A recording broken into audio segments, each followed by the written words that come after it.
Le slam est entré dans sa vie en 2003. Depuis, il s'est passé beaucoup de choses, beaucoup de rencontres. Il est aujourd'hui notre invité de l'espace culturel Leclerc avec 2 chansons extraites de son album. L'album, c'est Reflet. En vinyle, ça a quand même de la gueule. Retiens les rêves et Rue Lafayette. Merci d'accueillir Fabien Marceau, alias Grand Corps Malade.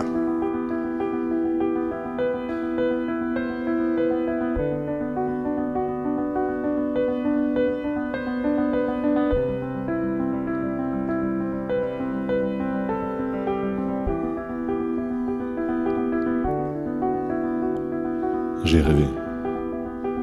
C'était une soirée d'hiver, j'étais rentré pas trop tard, j'ai regardé. L'atmosphère était légère, vous faisiez vos devoirs, j'ai aimé. Vous m'avez regardé d'un air qui était content de me voir. Je vous ai trouvé plein de lumière, dehors il faisait tout noir. Je vous ai pas dit que j'étais fier, je vous ai souri sans le savoir, j'ai rêvé. C'était une soirée d'été, on revenait de votre entraînement, j'ai regardé. Vos mines un peu fatiguées, vos yeux bleus inspirants, j'ai aimé. Dans la radio ça kickait, vos rappeurs du moment. Dans la voiture on chantait, comment serait-ce autrement? Soleil voulait pas se coucher, profiter de notre instant. J'ai rêvé. Est-ce que c'était un rêve éveillé? Je veux pas que la nuit s'achève, je veux garder. Est-ce qu'on retient les rêves si on voulait? Si on voulait. J'ai rêvé. Est-ce que c'était un rêve éveillé? Je veux pas que la nuit s'achève, je veux garder. Est-ce qu'on retient les rêves si on voulait? Si on voulait. J'ai rêvé. C'était l'hiver tôt le matin, juste avant que le jour se lève. J'ai regardé. Vos yeux endormis sereins autour de la table du petit-déj. J'ai aimé. Il y avait l'odeur du grille-pain et vous me racontiez vos rêves, de drôles d'histoires de requins et de marins qu'on enlève. C'était un matin commun, mais comme un privilège. J'ai rêvé. C'était l'été à la campagne, il y avait de belles éclaircies. J'ai regardé. C'était peut-être à la montagne, les rêves c'est pas très précis. J'ai aimé. Vous me disiez que c'était relou, cette crème solaire à s'enduire. Il y avait du bonheur partout et vous vouliez vous resservir. Je restais tout le temps avec vous pour pas vous sentir grandir. J'ai rêvé. Est-ce que c'était un rêve éveillé? Je veux pas que la nuit s'achève, je veux garder. Est-ce qu'on retient les rêves si on voulait? Si on voulait. J'ai rêvé. Est-ce que c'était un rêve éveillé? Je veux pas que la nuit s'achève, je veux garder. Est-ce qu'on retient les rêves si on voulait? Si on voulait. Quand ils apprennent à lire, nous on vieillit sans défense. Je crois qu'on était des enfants tant qu'on n'en avait pas. Et si les aider à grandir nous fait perdre un peu d'innocence, je veux bien devenir adulte si c'est pour être papa. J'ai rêvé. Est-ce que c'était un rêve éveillé? Je veux pas que la nuit s'achève, je veux garder. Est-ce qu'on retient les rêves si on voulait? Si on voulait.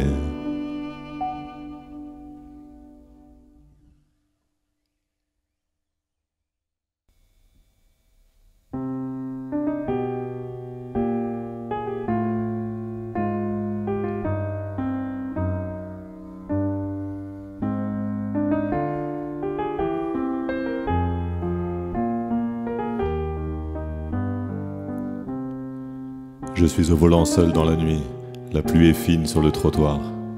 Les gouttes sur le pare-brise rendent floues les lumières des néons et des phares.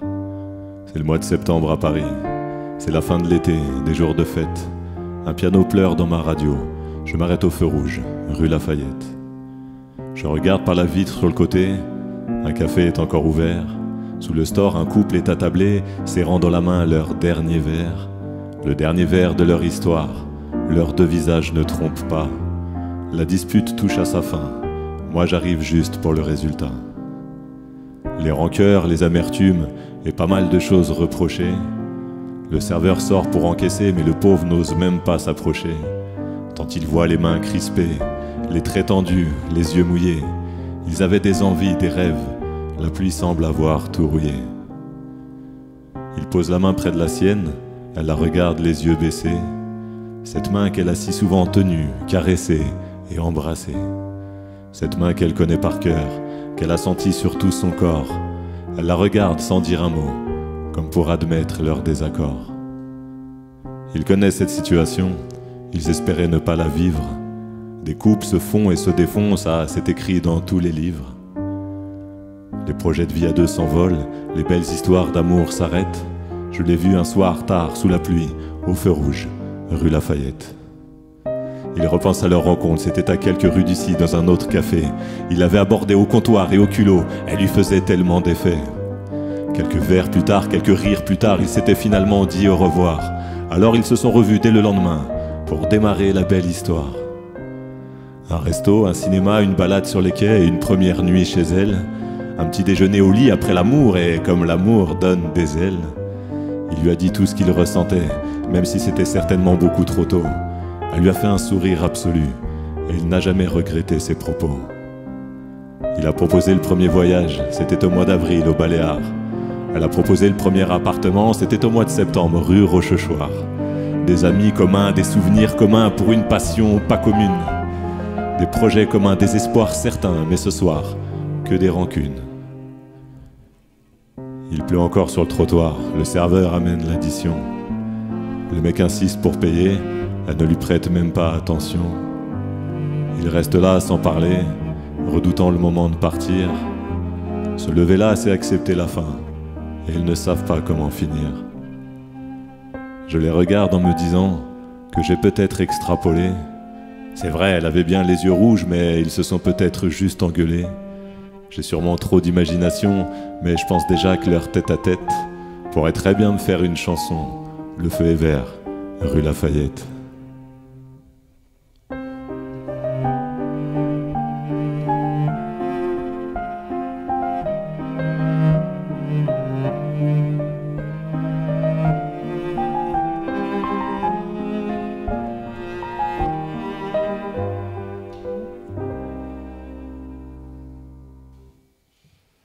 Merci beaucoup aux Espaces Culturels Leclerc pour l'invitation. Grâce à vous, on a pu montrer au public un petit aperçu de ce qu'on va faire sur la tournée. Alors on se retrouve dès le mois de janvier pour une grande tournée un peu partout en France avec l'ensemble des musiciens. À très bientôt sur les routes. Bonjour Fabien. Salut. Ravi de te rencontrer. Écoute, on va parler un petit peu de ta carrière. Il y a un truc que tu disais à l'époque, c'est que tu commençais toujours par l'écriture et que la musique venait après. Ce qui est en fait finalement l'inverse de la plupart des chanteurs de variété ou de rock ou de pop qui ont généralement un yaourt qui transforme en texte. Est-ce que c'est toujours vrai? Est-ce que encore aujourd'hui tu places le texte en premier avant que la musique soit écrite? Non, ça m'arrive encore de le faire et sur le dernier album, il y a 2-3 chansons où c'est le cas, c'est le texte qui préexiste avant la musique. Mais de plus en plus, et ça depuis 2-3 albums, j'aime bien aussi démarrer de la musique parce que du coup ça m'empêche d'écrire avec mes petites habitudes. Ça me bouge dans ma petite routine d'écriture, tu vois. Là je suis obligé il y a un cahier des charges qui est là, quoi. Il y a une rythmique, il y a une structure, il y a des refrains et du coup je suis obligé de rentrer dans la musique et j'aime beaucoup écrire comme ça et puis de toute façon la musique m'inspire des thèmes. J'ai reçu des musiques là pour le dernier album, de Mosiman, beaucoup, de Vincha un petit peu. Et il y a des musiques, des textes qui sont nés grâce à la musique qui m'a inspiré telle ou telle chose, quoi. On va maintenant parler un peu plus spécifiquement, et même titre partie de ce nouvel album, Reflet. Déjà, est-ce que tu peux nous dire, parce que tu l'as cité tout à l'heure, il y a Mosiman et, comment Benjamin Vincha. Vincha, et puis... Et après, il y a Guillaume Poncelet. Ouais, et c'est Guillaume Poncelet. Donc, il y a Mosiman, il a écrit 9 musiques, Vincha 3. Et après, la réalisation, c'est surtout Mosiman, mais aussi Guillaume Poncelet, qui est un arrangeur de cordes et de cuivre magnifique et qui a mis sa petite patte sur la réalisation de l'album. Et travailler en confiance avec des gens avec qui on a déjà travaillé, c'est plus confort, ouais, ça amène à se dépasser. Ouais, et puis surtout, voilà, je voulais vraiment, ce dont on parlait tout à l'heure, je voulais qu'ils me proposent des musiques, des prods, et moi écrire dessus. Et oui, avec Mosi, confiance absolue. On avait fait tout l'album Mesdames, puis Éphémère, déjà avec Guillaume Poncelet, mais avec l'album avec Ben Mazué et Gaël Faye. Donc oui, Mozy, c'est 2 coups de fil, je t'envoie un petit vocal avec un texte, il m'envoie une prod, c'est les yeux fermés, on s'entend hyper bien à tout point de vue, donc ça va vite. D'ailleurs, entre parenthèses, toi qui te moquais gentiment de Dr Alban au début de ta carrière, il y a des morceaux où ça dégage un peu, ouais, un petit côté un peu disco, tu chantes. Si on m'avait dit que j'aurais des sons électro, la musique évolue. Et j'aime ça. Il n'y a plus Dance Machine, par contre. Hein, il n'y a plus Dance Machine, il n'y a plus Hit Machine, tout ça, c'est mort. Mais oui, les rythmiques électro de Mozyman, je les trouve imparables. Et surtout, il a ce talent brillant de mixer ces beats, ces rythmiques électro, avec une petite mélodie hyper fine, hyper subtile. Et en plus, cet album-là, c'est pas mal de sons électroniques, avec beaucoup de sons organique, avec des vrais instruments en studio. En studio, on a enregistré des cordes, des cuivres, une vraie batterie, des vraies guitares, des vraies basses. Donc c'est un mélange de tout ça, de l'organique et de l'électronique. Et il est fort là-dessus, Mozyman, pour mixer tout ça. Alors ça s'ouvre avec un flashback. J'ai vu la lumière, j'ai vu de la lumière. Tu reviens sur la naissance du slam, sur avant, l'amour, le succès. C'est un morceau qui s'écrit vite, ce genre Ouais, très vite celui-là. Je ne sais pas pourquoi, j'avais cette expression, j'ai vu de la lumière, et j'ai envie de parler de petits moments où j'ai senti qu'il y avait un truc et où j'ai vu de la lumière, alors je suis entré. Donc je parle de ce bar où j'ai vu le début du slam et je suis entré dans ce bar et ça a changé ma vie. Je parle de cette femme qui était assise à table et j'ai senti quelque chose, alors je suis entré dans sa vie et puis elle a changé ma vie. Et puis après, sur le 3e couplet, je parle de la confiance. Je me baladais, j'ai croisé la confiance et malgré un contexte national ou mondial des fois très compliqué, malgré des aléas de la vie perso très compliqués, j'ai décidé de marcher avec la confiance. Fabien l'automate souriant est devenu Grand Corps Malade, l'artiste à succès. C'est ça, au début je dis un automate souriant où je me laissais guider par les événements de la vie et bon voilà, j'ai décidé de la prendre un peu plus en main. 2e titre, Reflet, celui qui donne son nom à l'album. Là, il y a une ambiance un peu pop, ska, disco. C'est beaucoup d'envie, un peu d'espoir. Tu chantonnes aussi un peu. Voilà, c'est surtout un texte hommage au public, quoi. C'est en plus le morceau qui a donné son nom à l'album, Reflet, où je me demande qui est le miroir de l'autre. On dit souvent que les textes les plus personnels sont les plus universels. Donc quand je parle de mes petits sentiments d'amour ou d'un père de famille, souvent c'est les textes dont on me parle le plus et les gens dans la rue me disent « j'ai l'impression que vous avez écrit ce texte pour moi ». Eh bien c'est ça, c'est cette histoire de reflet. C'est qui est le miroir de qui? Est-ce que c'est mes textes qui se reflètent dans le public ou est-ce que c'est l'inverse? Donc en tout cas, ça fait bientôt 20 piges qu'on se connaît avec ce public. Certains me suivent depuis longtemps, ils me tutoient dans la rue. J'ai écrit ce texte-là pour eux. Ouais, sur scène, ça va être quelque chose d'ailleurs. Ouais, et puis là, la musique de Mozy sur scène, je pense qu'on va la faire en fin de concert, un peu tout le monde debout là. 3e titre, Retiens tes rêves. C'est triste ou joyeux? Retiens les rêves. Les rêves, pardon. C'est mélancolique. C'est mélancolique, mais mélancolique, pour moi, c'est pas forcément triste. Même c'est nostalgique. Cette nostalgie, pour moi, elle n'est pas plombante. Alors, c'est même pas une nostalgie, parce qu'on vit encore, c'est pas des souvenirs. En gros, bon, voilà, je parle à mes enfants et je parle de tous ces petits moments hyper banals. On rentre du sport, ils sont dans la voiture, on écoute de la musique, on chante ensemble. Un petit déj, une odeur de grille-pain, et ils me racontent leurs rêves. C'est des petites choses très simples, mais ces petites choses très simples, elles ne sont pas éternelles. Et quand ils vont grandir et qu'ils vont quitter la maison, etc., on repensera à ces petites choses-là, cette fois avec beaucoup de nostalgie. Donc j'essaye de retenir ces moments-là, c'est pour ça s'appelle « Retiens les rêves ». Là, c'est pas Papa Outé, c'est Papa t'es là. Parce que moi, je suis très, très là. Le jour d'après, là, c'est un storytelling qui ça m'a vachement fait penser à la chanson réaliste, tu sais, des années 20-30, ce côté Bert Silva, beaucoup d'émotions. Ouais, puis un peu aussi le rap de l'époque, c'est des chansons à 3 couplets, il n'y en a plus beaucoup. Mais sur cette structure 3 fois 16 mesures, écoute, là, je raconte 3 histoires. Donc une petite fille malade du cancer, un mec de 50 piges qui perd son taf et qui se retrouve à la rue, et puis un mec qui a un accident qui se retrouve amputé.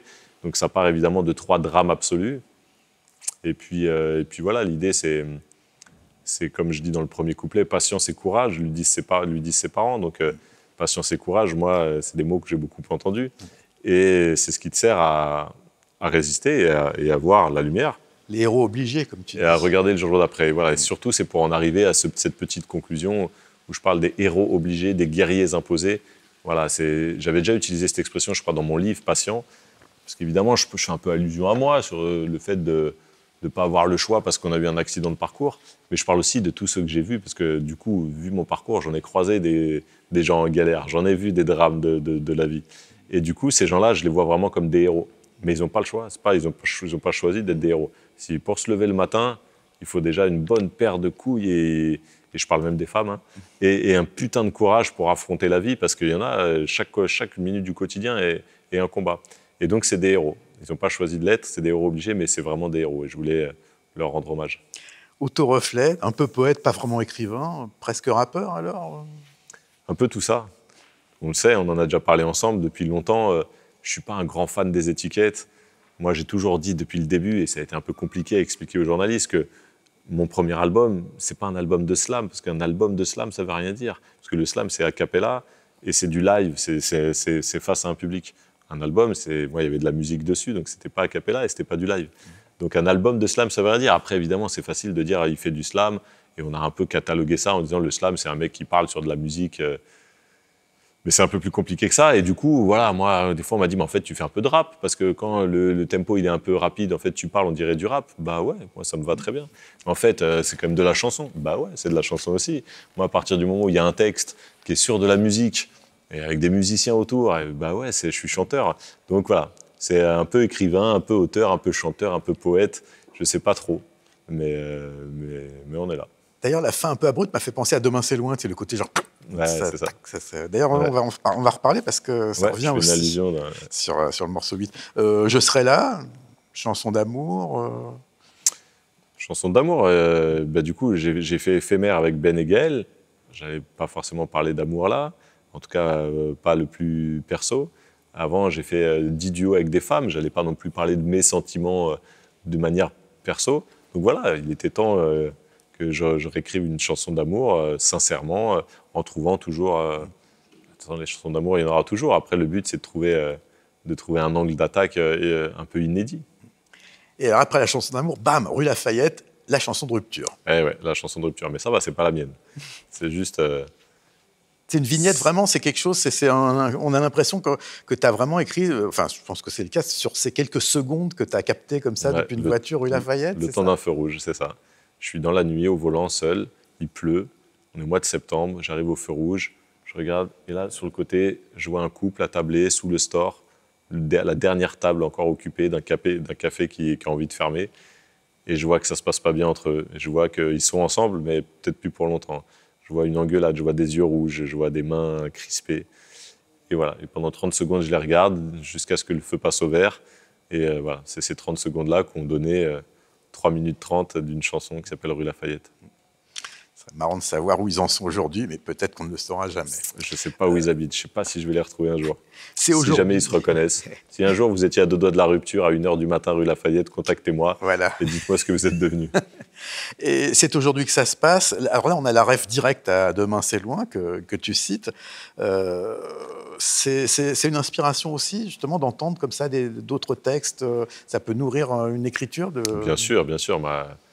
Que ce soit de la chanson française ou que ce soit du rap français, j'ai écouté des heures et des tonnes de rap français. Bien sûr que c'est une inspiration, les punchlines, les formules, c'est quelque chose qui m'a nourri toujours. Donc, et puis du temps de faire une rêve, je me rappelle, Olivier, on se tutoie, on se connaît, on s'est déjà vu. Je me rappelle que j'étais le seul de tout le monde à avoir vu une rêve que j'avais fait à Lunatic. Je crois que c'est sur mon 3e album, il y a une chanson qui s'appelle J'attends. Et à la fin de la chanson, je dis... et je m'endors enfin pour une soirée... Non, je passe enfin une soirée sabbatique et je m'endors serein sur un vieux son de Lunatic.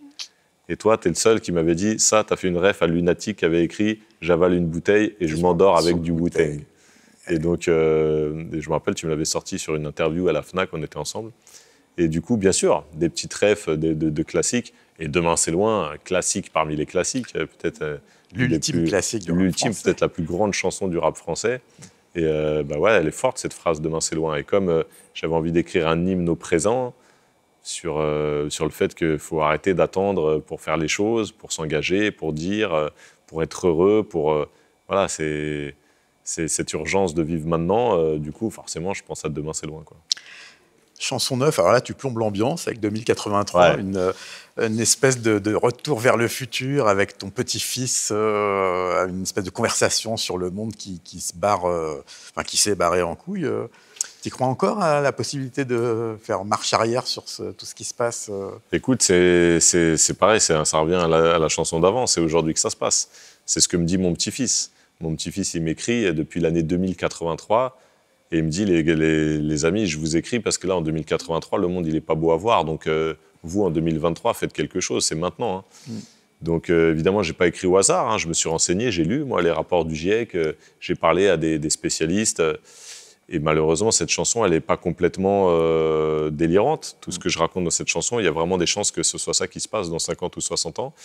Et bon, il faudra écouter la chanson, mais en gros, ce qui se passe, c'est New York, Londres, un tiers des Pays-Bas, Venise, qui sont sous la mer.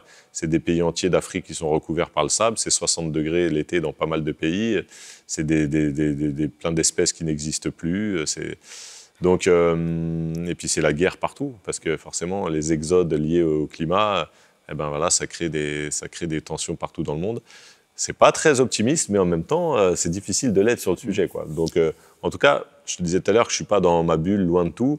Et quand tu regardes un peu ce qui se passe autour, c'est difficile de ne pas écrire sur cette urgence climatique. Je ne suis pas le plus grand écolo de la Terre, mais tu es obligé de l'être, tu es obligé d'avoir cette sensibilité-là aujourd'hui, quoi. Donc moi, je fais tout ce que je peux à mon niveau, mais ça ne suffit pas, loin de là. Et en tout cas, voilà, j'avais du mal à imaginer en 2023 faire tout un album sans aborder ce sujet-là, quoi. Alors, on avait chanson d'amour, chanson de rupture. Là, on a chanson plombante et chanson plus rigolote après, sur la vieillesse, donc la sagesse. Non, pas du plutôt. tout la vieillesse, la sagesse. Oui, c'est ça, bien sûr, mais oui, c'est ça.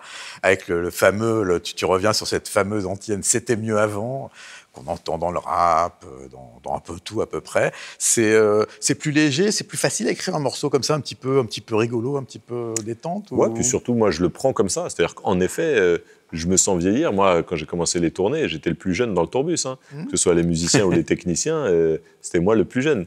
Eh ben, je suis pas le doyen, mais pas loin maintenant. Maintenant, que ce soit les musiciens ou les techniciens, ils sont plus jeunes que moi. Donc, bien sûr, le temps passe.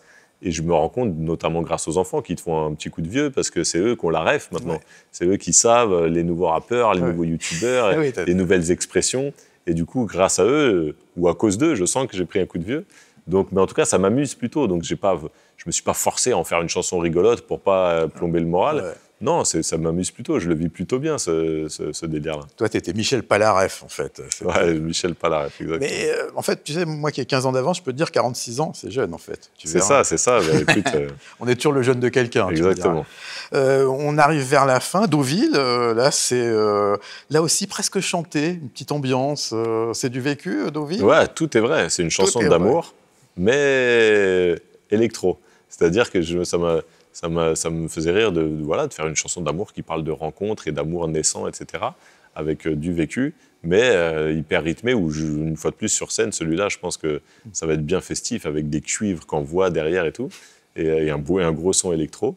Donc voilà, c'est une petite histoire qui raconte que c'est loin la Normandie des fois. Donc voilà, j'en dis pas plus, il faudra écouter le morceau. C'est un peu comme Brel, tu voulais voir Vesoul, et ben tu as vu Vesoul. Ouais, c'est ça, tu voulais voir la Deauville, et ben on a vu Deauville. Et on conclut donc 12e et dernière chanson de la phase B pour ceux qui écoutent du vinyle, car l'album existe aussi en vinyle, merci pour ça, paroles et musique. Tu dis que tu veux raconter des histoires. On avait des petits indices déjà depuis 20 ans. Hein, mais... C'est vrai. Mais je veux raconter des histoires et des fois, les histoires, c'est surtout des mots, c'est pas des solos de guitare. Et c'est ça, justement, c'est un morceau où j'ai tout un dialogue avec la musique. Je dialogue pompeusement avec la musique. Et je m'amuse avec elle, je m'embrouille avec elle, je lui dis que je l'aime, évidemment, qu'elle est entrée dans ma vie et que ça a tout changé, mais qu'en même temps, des fois, elle se la raconte, elle tire la couverture, qu'il faut me laisser de la place. Donc voilà, il y a tout un dialogue où on fait entrer les cordes au moment où j'en parle, où on fait entrer la basse, le beat. Là, Mosimann, pour le coup, c'est lui qui a fait du sur-mesure, de la musique sur mes paroles, et on s'est bien amusé. Ça, j'adore le côté, quand les instruments arrivent un par un, annoncé, c'est super. Et puis, il y a cette fausse fin, et puis en fait, à la fin, tu dialogues. Elle reprend le... Presque comme si c'était volé au studio. Exactement, elle reprend le dessus, la musique. Mais j'ai quand même le dernier mot. C'est sûr. Donc, écoute, voilà, c'est quand même, franchement, le streaming, on sait, c'est la façon d'écouter de la musique globale, mais quand même, pour ceux on fait encore des beaux produits. Voilà, exactement. Là, c'est un très bel un très bel package, je ne sais plus comment on dit, un packaging, et Ouais. tout recyclé. C'est important que ce soit la pochette. C'est précisé, ce Ou que produit ce est soit composé même le d'un disque vinyle. vinyle réalisé à partir de matière recyclée, d'une pochette réalisée en matière recyclée. Et le vinyle, chaque vinyle est un peu inédit parce que c'est en matière recyclée. Donc, je vous invite à acheter des CD et des vinyles et à streamer après si vous voulez. Mais Eh bien, merci Fabien Merci, pour ces reflets et pour ce temps que tu as passé avec nous en invité de l'Espace culturel Leclerc. merci beaucoup. À bientôt.